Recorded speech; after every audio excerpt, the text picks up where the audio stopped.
Hi, I'm Marka Brandon, and this week's quick tip is why are you getting ghosted? Or how to stop getting ghosted, if you will.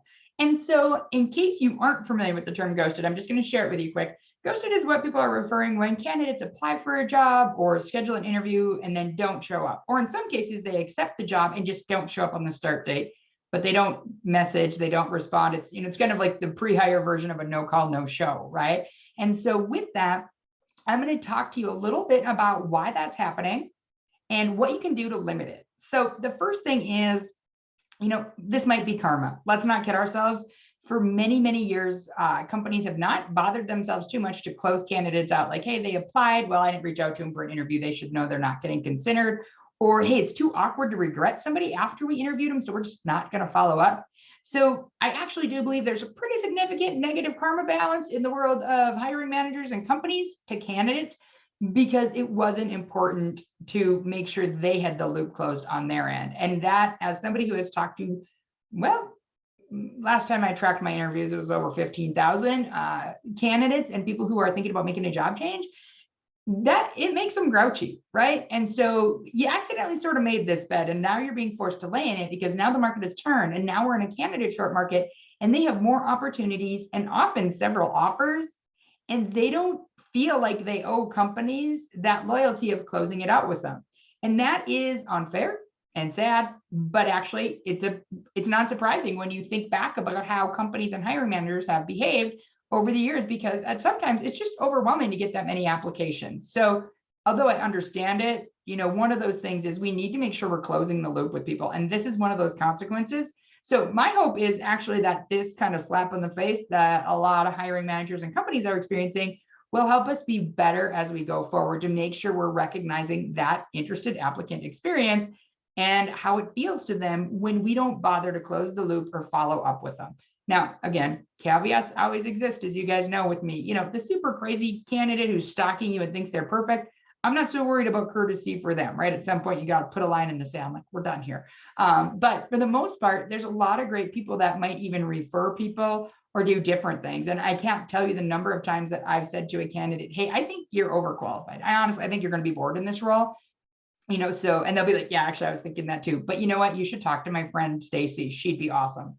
I mean, I've made placements, many placements, because a candidate I reached out to who became clear in the process wasn't a good fit, gave me the name of a friend who was a better fit. So there's a lot of missed opportunities there as well, right? So anyway, I digress. That was a little bit of a rabbit hole. Back to how to avoid getting ghosted. So how you avoid getting ghosted and why you'll see way less ghosting happening with experienced and professional recruiters involved is because we understand how important conversation, communication, rapport, and relationship are, right? So with that, one of the gifts that talented recruiters have is we're able to create rapport very quickly. And you will find that your sales reps, your sales managers, customer service, lots of people in your organization have the ability to build rapport quickly and create some sort of a relationship. This is why when you're interviewing, we're like, hey, did you go to the same college? Do you both love hockey? Do you both have, kids who are in, the fourth grade play, whatever. We're looking to find that rapport. And so that rapport is critical to not getting ghosted. So again, it's important for a better interview. It's important for a better understanding, but it's important for building a relationship that makes it open and safe for them to let you know what's going on. So that rapport leads to somewhat of a relationship. And now it's a little bit different when I'm a third party involved because I'm able to have a little bit more open and transparent conversations. But most of that is because I'm willing to be brave and ask hard things. I'm willing to ask, do you have any other opportunities you think are going to turn into an offer in the near future? And they'll tell you. They'll tell you too, right? Because the reality is in their mind, they're thinking, I'm going to have two companies bidding against like each other for me. I'm going to make more money, right? What's in it for me? That's what we care about, right? And so we want to ask. So again, that language is, do you have any other opportunities you're pursuing that are likely to turn into job offers? Now, it's a different video, but opportunities and offers are different things, but candidates often use them interchangeably by accident or by intention. So make sure you clarify, do you have any other opportunities like you're interviewing and they're going to turn into an offer, which is you have an actual offer of employment. And so you're going to talk about that. And then you're going to talk about compensation and make sure, and you're going to visit back to that every time to make sure, because you know what, if they tell you they're good with X and then another company comes in and now it's X plus 7. If you don't ask, you still think X is good, but now they have a different opportunity that's way more. So you want to always be coming back to make sure nothing's changed in the realm of their compensation. And the reality is right now, with how crazy the market is, that's something you need to get in the habit of doing, because it's crazier than I've seen in a long time. And hopefully that calms down. Hopefully, even by the time you watch this video, it's calmed down a little bit, but it may not. And frankly, it's always a good practice to talk about compensation early and often.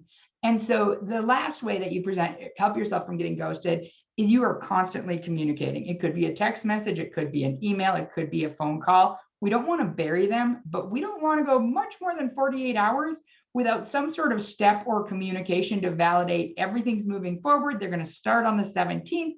Has anything come up? We want to be there to solve the problem. And oh my gosh, we're so excited. Hey, do you care about whatever this, like maybe they get to pick their laptop out, whatever. I don't know what it is, but find those moments between accepting the offer and actually starting, so you can make sure you're there building that excitement, continuing to let them know you're excited about, and also saying, hey, has anything come up? Did anything change? And of course, we have to ward against counter offers. That, however, will take me way past my quick tip time. So I will save that one for another day.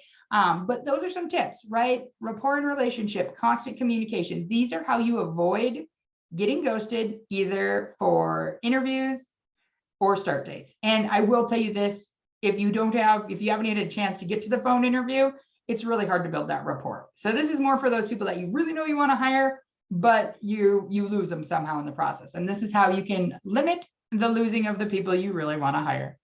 I hope this helps. Happy hiring.